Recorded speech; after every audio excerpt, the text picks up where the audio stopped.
जादुई पराठे की नदी। तारा सिंह अपने गांव में ठेले पर आलू पराठे बेचा करता था। आइए आइए, गर्मा गर्म शुद्ध डालडा घी के पराठे खाइए। मीरगंज का आलू है, किशनगंज का आटा, स्वाद लेकर देखिए तारा का पराठा। तारा के ठेले पर हमेशा लोगों की भीड़ लगी रहती थी। तारा और श्वेता आलू पराठों को बेचकर ही काफी अच्छी कमाई कर लेते थे। उनकी बेटी मीना गांव के सबसे महंगे स्कूल में पढ़ती थी। एक दिन रात को जब तारा का परिवार सो रहा था तो अचानक किसी ने उनका दरवाजा खटखटाया। रात के 12 बज रहे हैं। इतनी रात को कौन हो सकता है? मैं जाकर देखता हूँ। तारा ने दरवाजा खोला तो उसने देखा कि उसका चचेरा भाई आकाश खड़ा है। क्या हुआ आकाश, इतनी रात को कैसे आना हुआ? तारा भाई, मेरी पत्नी की तबीयत बहुत खराब है। क्या आप 1500 रुपए देकर मेरी मदद कर सकते हैं? हाँ हाँ, क्यों नहीं। तुम बस 5 मिनट रुको, मैं आपके पैसे जल्दी लौटा दूंगा। अभी तुम पैसे लौटाने की नहीं बल्कि अपनी बीवी के स्वास्थ्य की चिंता करो। तारा का चचेरा भाई आकाश तारा से बहुत जलता था, लेकिन मदद मांगने भी हमेशा उसी के पास आता था। डॉक्टर के घर जाते ही आकाश अपना गुस्सा अपनी पत्नी माधुरी पर उतारने लगा। आज तुम्हारी वजह से मुझे फिर उस घमंडी तारा के पास जाना पड़ा। अगर तुम बीमार ना होती तो मुझे आज तारा के सामने हाथ फैलाना नहीं पड़ता। तुम तारा भैया के बारे में ऐसा क्यों सोचते हो? वो जरा भी घमंडी नहीं है। और आज मैं बीमार हो गई तो तुम इतना चिल्ला रहे हो जैसे उनसे पैसे मांगने जाते ही नहीं। तारा भैया ने पता नहीं कितनी बार तुम्हें पैसे दिए हैं और तुमने उनके पैसे आज तक लौटाए भी नहीं। फिर भी वो तुमसे कुछ नहीं कहते। तुम्हें अपने भैया और भाभी का सम्मान करना चाहिए। वो मुंह से भले ही कुछ ना कहता हो, लेकिन अपनी अमीरी के दिखावे से तो हमारी बेइज्जती करता ही है ना।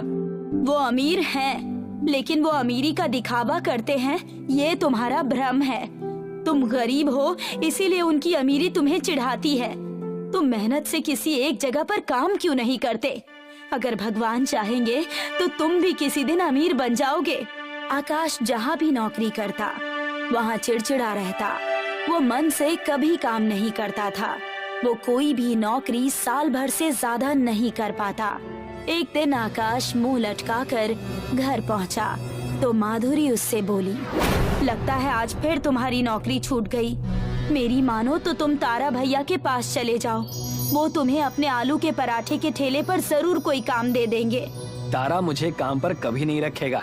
तुम एक बार उनके पास जाओ तो सही। आकाश तारा के पास पहुंचा। आओ आओ आकाश, बहुत दिन बाद दिखाई दिए। अगर भूख लग रही हो तो आलू के पराठे खा लो, तुम्हारी भाभी ने बहुत प्यार से बनाए हैं। मेरी नौकरी छूट गई है, इसीलिए मैं काम ढूंढ रहा हूँ। क्या आपके पास मेरे लायक कोई काम है?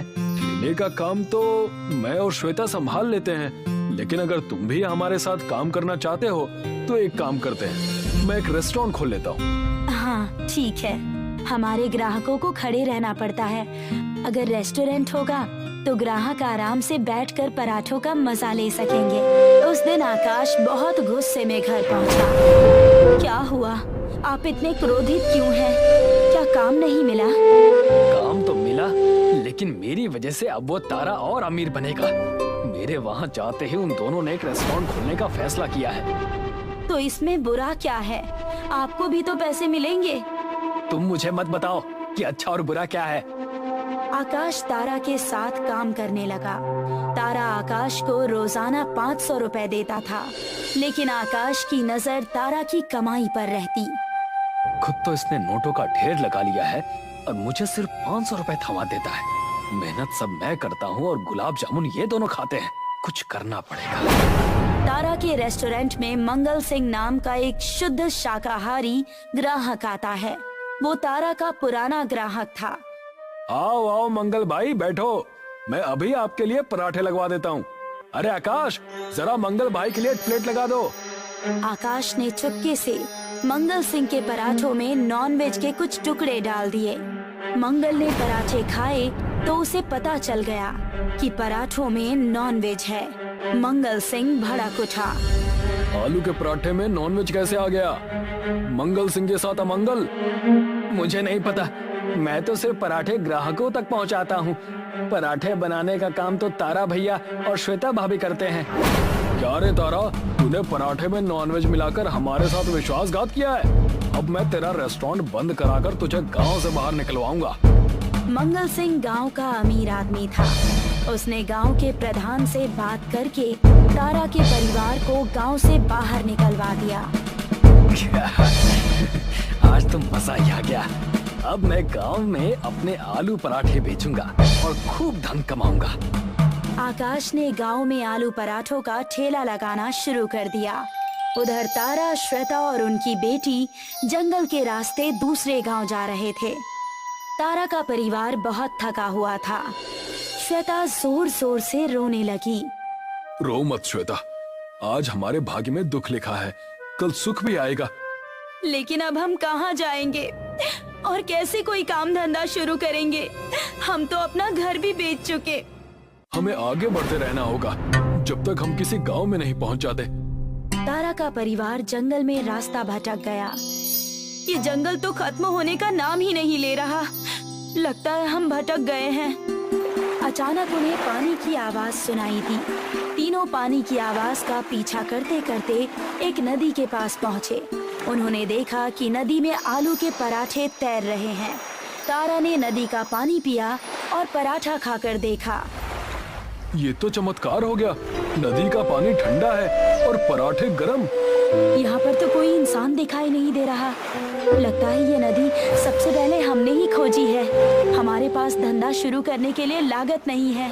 अगर हम इन्हीं पराठों को बेच पाए तो कितना अच्छा होगा।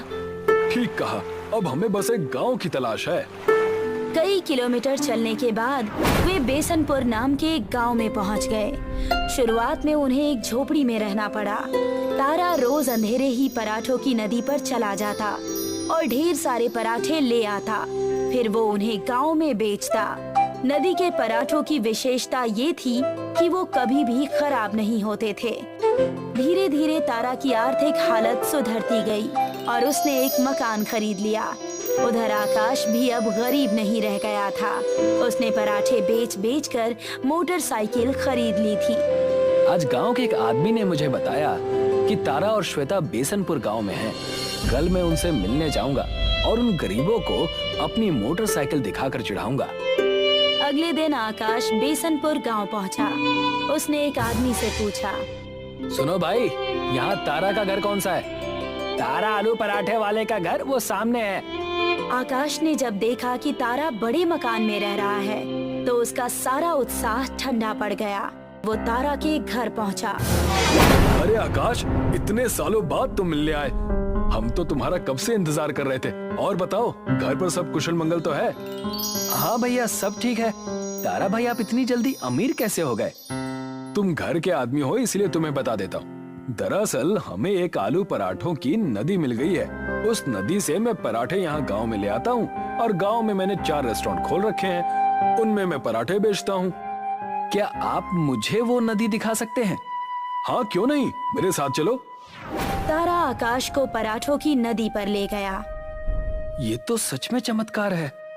हाँ, सबसे बड़ी बात तो ये है कि इस नदी के पराठे कितने दिन भी रखे रहें खराब नहीं होते। अगर तुम चाहो तो तुम भी इस नदी से पराठे ले जाकर अपने गांव में बेच सकते हो। आकाश अपने घर लौट आया। क्या हुआ? आप इतने गुस्से में क्यों हैं?